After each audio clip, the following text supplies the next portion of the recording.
என் பெயர் சி. சுபஸ்ரீ. நான் 7ஆம் வகுப்பு படிக்கின்றேன். எனது பள்ளியின் பெயர் அரசினர் மேல்நிலைப்பள்ளி இடும்பாவனம். எனது ஊரின் பெயர் மங்களநாயகிபுரம். எனக்கு கொடுத்த தலைப்பில் நான் பேச போகின்றேன். மாதா, பிதா, குரு, தெய்வம் இவர்களை வணங்கினாலே வாழ்க்கையில் உதயம். எந்தையும் தாயையும் குறைவில்லாதொரு குருவையும் அனைத்துமாயிருக்கும் ஆண்டவனையும் அன்பையும் அறிவையும் அவையோர் அத்துணை பேரையும் வணங்கி நல்ல கருத்துக்களில் இயங்கி தமிழ் அன்னை மடியில் மயங்கி எனது உரையை துவங்கி பேசப்போகிறேன். என் தலைப்பில் இறங்கி நான் எடுத்துக்கொண்ட தலைப்பு சுற்றுச்சூழல் பாதுகாப்பு.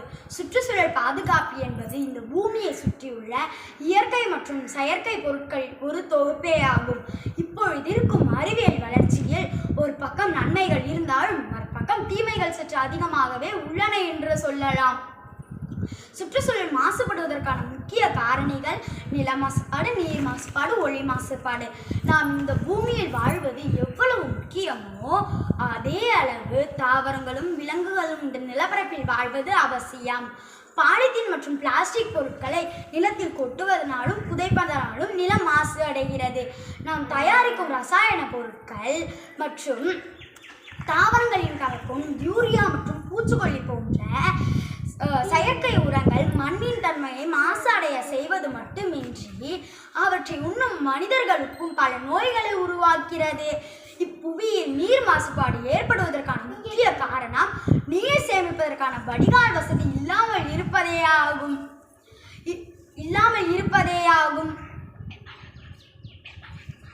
பெரும்பாலான மாசு மனிதர்கள் பயன்படுத்தப்படும் ஒளிபெருக்கி மற்றும் வீட்டில் உபயோகப்படுத்தப்படும் இயந்திரங்கள், பொழுதுபோக்கு இயந்திரங்கள் மற்றும் மனிதர்கள் பேசும்போது வெளிவரும் ஒளி என இப்புவி பல ஒளிகளால் மாசு கொண்டு இருக்கிறது.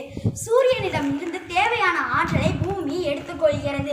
கார்பன் டை ஆக்சைடு, மீதைன் மற்றும் நைட்ராக்சைடு போன்ற வாயுக்கள் வாயுமண்டலத்தில் நிரம்பியுள்ளது.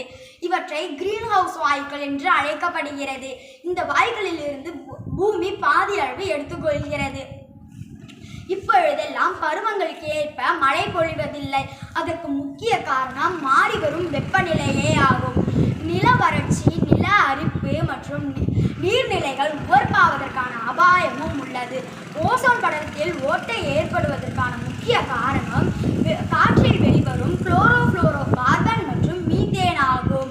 இந்த வாயுக்கள் குளிர்சாதன பெட்டி மற்றும் தானியங்கம் வளைக்கும் இயந்திரங்கள் போன்ற பொருட்களிலிருந்து வெளிவருகின்றன. புற ஊதா கதிர்களிலிருந்து பூமியை பாதுகாக்கும் ஓசோன் படலத்தில் ஓட்டை ஏற்பட்டால் மனிதர்களுக்கு தோல் புற்றுநோய் போன்ற பல நோய்கள் உருவாவதற்கு வாய்ப்பு உள்ளது. வளர்ந்து வரும் சந்ததியிடம் மற்றும் மக்களிடம் சுற்றுச்சூழல் பாதுகாப்பு பற்றி எடுத்துரைப்பது அவசியம். நாம் செய்யும் எந்த ஒரு செயலும் சுற்றுச்சூழலை பாதிக்காமல் செய்வது அவசியம். மரம் நடுவோம், மழை பெறுவோம், மாசில்லா சுற்றுச்சூழலை உருவாக்குவோம். நன்றி, வணக்கம்.